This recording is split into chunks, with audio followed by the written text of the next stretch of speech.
την επιτάχυνση της ενίσχυσης των ενόπλων δυνάμεων της Γαλλίας ανακοίνωσε ο Εμμανουέλ Μακρόν, δηλώνοντας ότι ο στρατιωτικός προϋπολογισμός θα αυξηθεί ταχύτερα από το αρχικό χρονοδιάγραμμα. Συγκεκριμένα, προβλέπονται επιπλέον 3,5 δισεκατομμύρια ευρώ το 2026 και άλλα 3 δισεκατομμύρια το 2027, με τον τελικό προϋπολογισμό για την άμυνα να ανέρχεται σε 64 δισεκατομμύρια ευρώ εκείνη τη χρονιά, ποσό σχεδόν διπλάσιο από εκείνο του 2017. Jamais sans doute notre liberté n'avait été si menacée. Liberté des peuples attaqués par les impérialismes et les puissances d'annexion.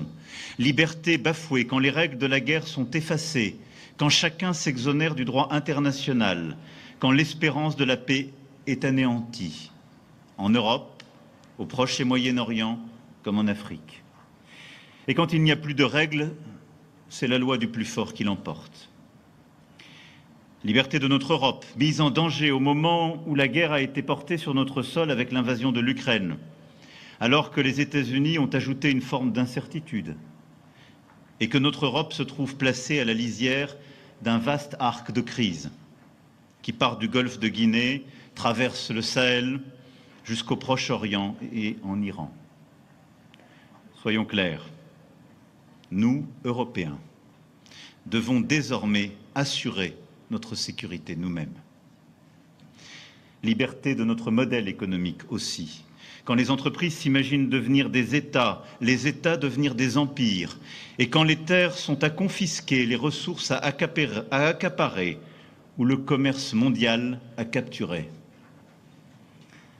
Liberté de notre modèle démocratique et politique, objet de tentatives de manipulation par des États étrangers, notamment sur les réseaux sociaux et cible de forces obscurantistes.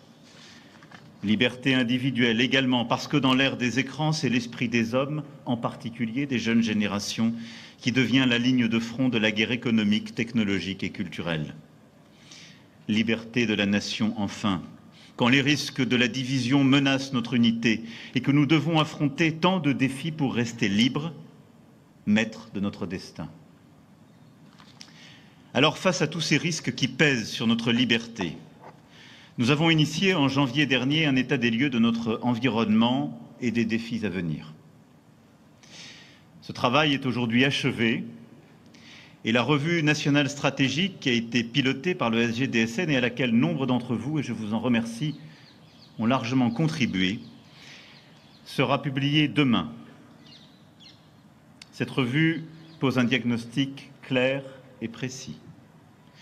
Une désinhibition du recours à la force, avec une violence accrue qui n'est pas toujours l'apanage d'États et qui ne cible pas toujours des belligérants. La menace particulière que représente le terrorisme, et singulièrement le terrorisme islamiste. Et 10 ans après les attentats de Paris, si en une décennie nous avons beaucoup fait, le risque est là, toujours. Une remise en question des solidarités et un effacement des cadres qui ont été définis après la Seconde Guerre mondiale, l'hybridité croissante des conflits, ce qui brouille tous les effets de seuil.